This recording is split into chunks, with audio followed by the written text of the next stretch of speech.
Hi, good evening to everybody. Thank you for joining me as I give somewhat of an update about this very sensitive topic. It's sensitive because so many people consider it a conspiracy, these embalmers clots. One thing I've learned so far in the pandemic is to actually reflect carefully on everything that is said. I don't assume anything these days. I just try and see if I can get a scientific understanding of what people are observing. The critical thing is to learn to observe. That's really what we have to do in science. And it's important what embalmers have been talking about. And who we have to give credit to is Tom Haviland because of the incredible work that he has been doing. He's a retired US major and he was in data analysis. And when he watched a program called Died Suddenly, he thought this should be investigated properly. And he tried to reach out to embalmers across the world to see what it was that they were finding. I've interviewed him a few times, and the data seems about correct. Quite a number are seeing abnormal patterns, different from what they would normally see when they're trying to get blood out of the corpse in order to put embalming fluid. They're seeing very strange, stringy, fibrous, elastic clots. That's a scientific observation. As to what it means, you can't quite judge, and it's easy to jump to conclusions. So part of the scientific exercise that I tried to do is to question what could it be? What could be the mechanism? So I spoke with researchers about amyloid fibrin clots. Could they be aggregating? What would be the mechanism? Why would it happen in only some people? What are the criteria? How do we identify if it is occurring? Is it significant? Is it responsive to normal anticoagulation? These are all clinical questions. But the first problem is if it's not acknowledged, it's not relevant. So getting back to where we are now, if you are planning to take a look at what that interview I had, it's a very, very important interview. You can click on the link below in Substack, and it's just right there about are embalmers clots occurring in the living. Really interesting interview. I had Dr. Shankara with me. I had the whistleblower from the US who really took a risk coming forward. He showed images. I've put all the images there. So don't go there if you're squeamish because you'll be seeing clots. So it's not for people who are squeamish. But for those people who are questioning and who think, come on, this is just ridiculous, you need to listen and watch that video, especially if you're clinical. You have to look at it and then reflect carefully on what he was saying. You'll realize that what he's saying is accurate. And when you look at the pictures, you'll realize that they could not have been made up. So even if you're questioning if it's real, I think that from a clinical point of view, those people who have seen it have recognized that this is something quite significant.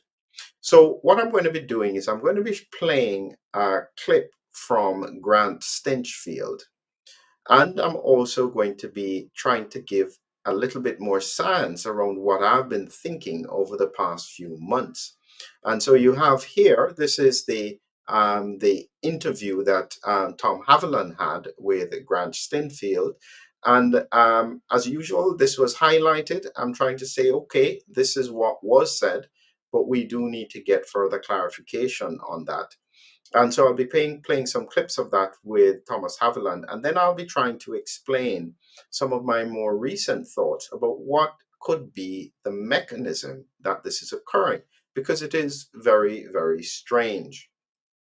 And so let's start off and listen to the first bit of the interview. The interview is about 9 minutes long. I don't know if I'll play all of it. I'll break it up into little bits, and in there add some thoughts as well for your attention. So let me just get this this ready, and let's listen to what he has to say.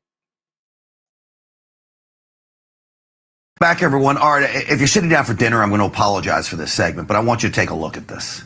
These are basically what we would call white fibrous clots that are being pulled out of people. Now, we have seen these pulled out of people that have passed. Embalmers are finding these at a record numbers. We were some of the first to tell you about this story of embalmers finding these clots, we believe related to COVID and the vaccine. Now we're learning that these clots are now being found in living people. Those people at a cath lab that put catheters into people are finding these clots also in living people. What is happening here? Well, joining us now to discuss this is the gentleman we first had on the program. He is a data analyst and former United States Air Force major. He's been studying the issue of these clots post-COVID. Tom Haviland is back with us. Major, great to have you back on the show. Grant, thanks for having me on the show to talk about this very important topic. And you told me to come back on the show if I had any new information.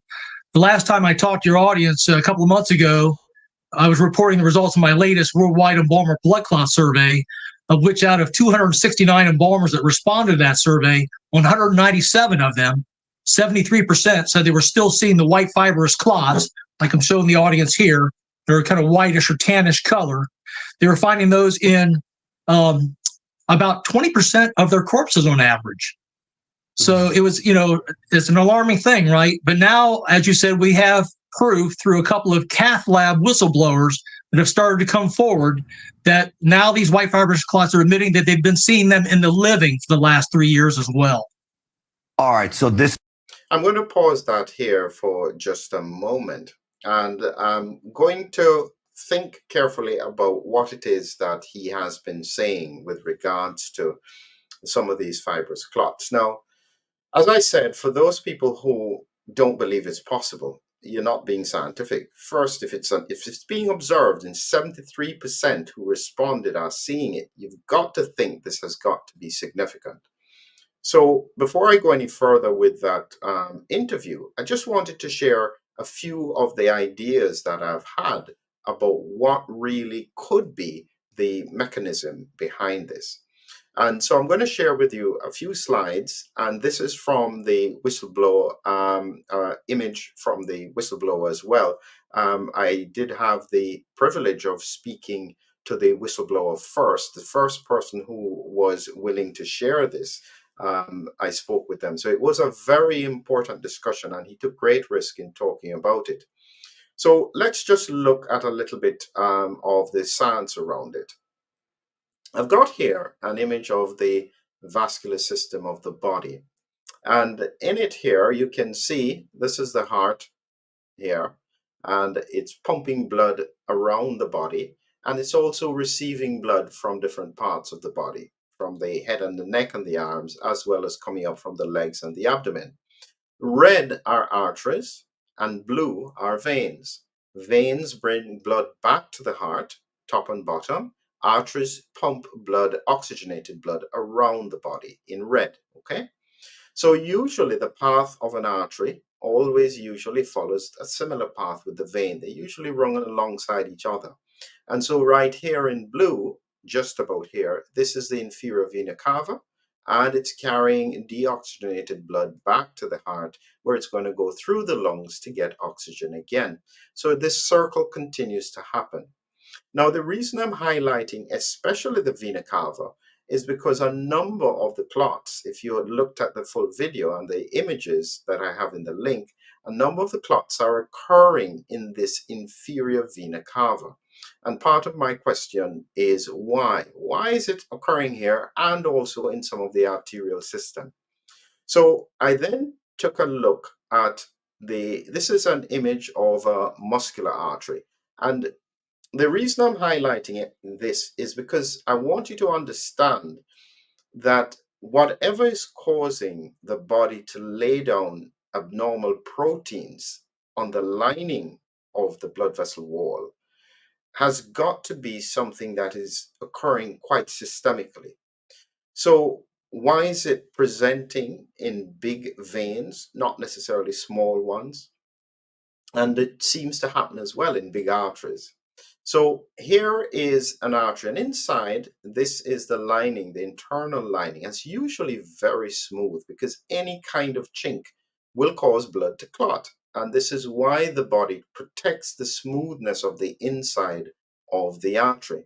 But the bits that I want to focus on are the arteries and veins on the outside. And we call them the vasa vasorum, okay? And they supply nutrition to all the muscles and the layers of the artery all the way around. And there is also supply from the inside, but that's usually not as deep. Most of the supply comes from these here. Now, I recently did a presentation about the fact that there was dissection in some of these big arteries, aortic dissection, and it was because of inflammation in these blood vessels around the big artery. Again, the reason why I've highlighted that is because these vasa vasorum are also in the big veins.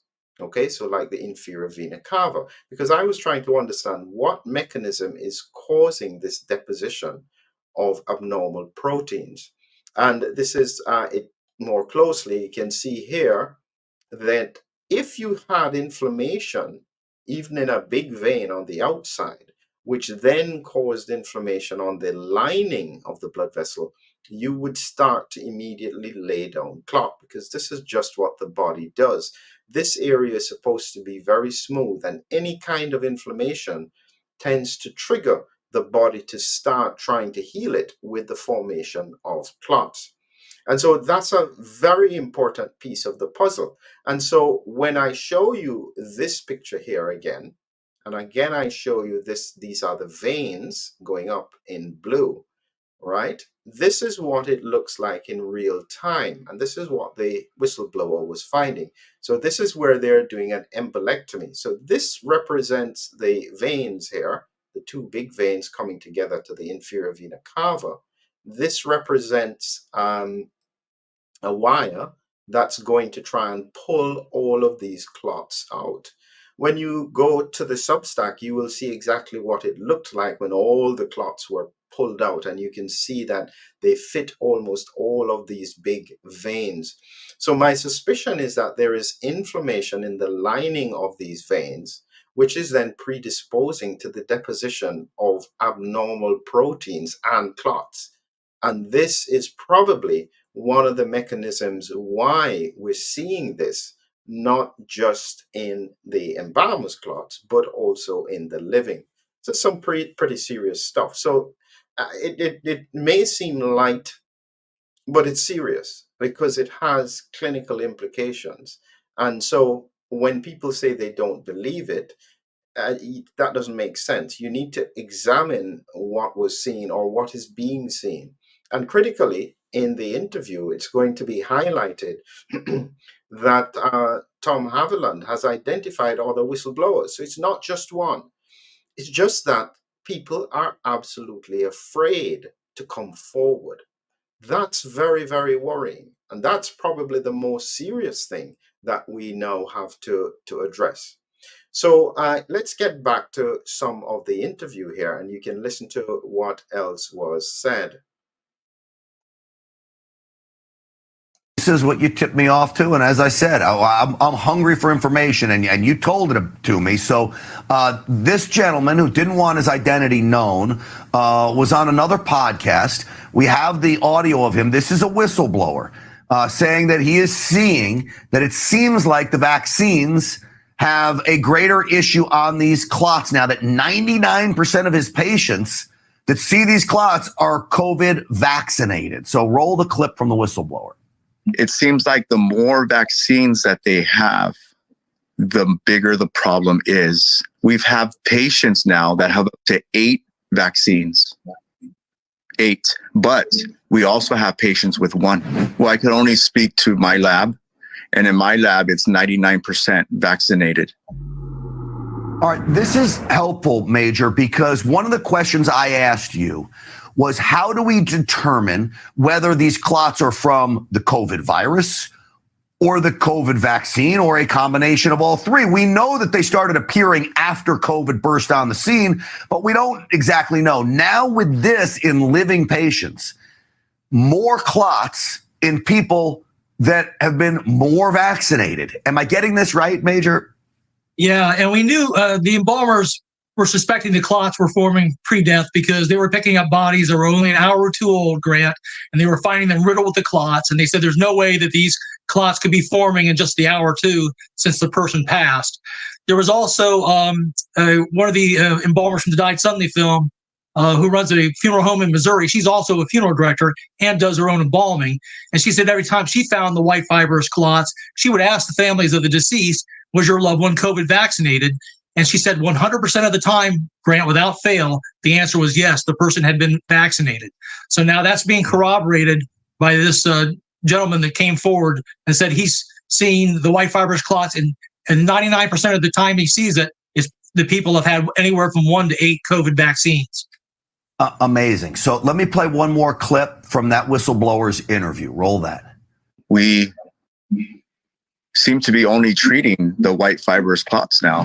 The white fibrous clots is the majority, and we are now seeing about anywhere from 3 to 10 a week. So what you're saying is that in the cohort of patients who have white fibrous clots, 99% are vaccinated? Yes, sir. All right, so that's getting back to exactly what you were saying, Major Haviland. So now I get to the point of you have this study, you have the whistleblowers, we have all of the other studies. There's been plenty of other studies that are calling into question these vaccines. We could go through all, but it would take literally days, if not weeks, to do. Is anyone listening to you? Is anyone from the CDC or the NIH or the FDA? Have you taken this to anybody, and are they listening? Crickets so far, Grant, and it's unfortunate. And by the way, I have found my own cath lab whistleblower here in the United States as well. This particular gentleman that you showed the video clip of, he's from the U.S. as well. And by the way, the one that you just saw in the clip, he has over 20 years of experience as what's called an endovascular specialist.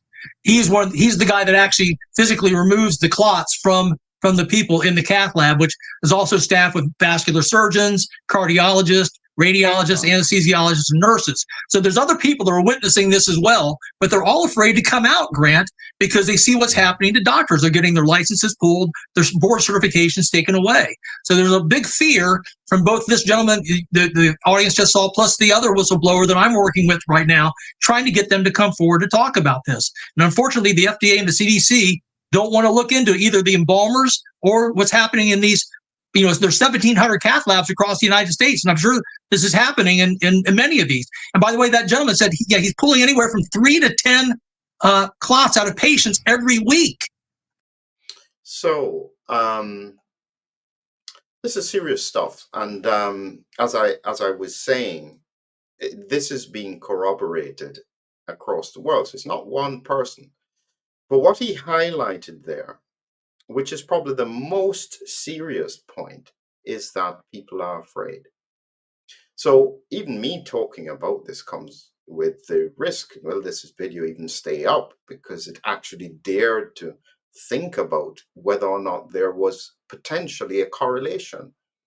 Now, this is really worrying, because if this is how we're practicing medicine and science now, there's very little chance that if there are serious issues that need to be addressed, we're not going to find them. Or if you find them, it will be too late. That's the seriousness of what we're facing at the moment. And as I said, based on autoimmunity and the research I've done around autoimmunity, the fact that the virus is still circulating, I believe the combination, when you put the things together, and virus can break through mucosal immunity, where there is previous spike-induced priming, you can have an absolutely disastrous combination. And I think this is the thing nobody had anticipated. The problem is that not if it seems that this is definitely occurring, we need to know what exactly are the proteins in them, whether or not they're just amyloid, or combinations of other things. We need to understand the mechanisms, which blood vessels are affected. We need to understand how these things respond to anticoagulation. Will they respond to just straightforward anticoagulation? Will it need anticoagulation with antiplatelets with higher risk of clotting? Will we have to go back to old style treatments with warfarin instead of the newer DOACs? There's so many questions that are clinically relevant that by not addressing these issues puts not only patients, it puts the whole medical industry at risk. And it's coming to a point where, yes, we do need people who are willing to just do the science, ask the hard questions, try and come up with answers because they need to be done. So, as I said, if you are interested and can handle looking at clots, take a look at the link below to watch the full video. I recommend it certainly to anyone who is clinical. Please look at it. Happy for you to criticize what he has said, what you disagree with. Engage in the conversation. That's what science is about. Let's make sure that we've done everything in our power to protect the patients who we're advocating for. Have a great evening.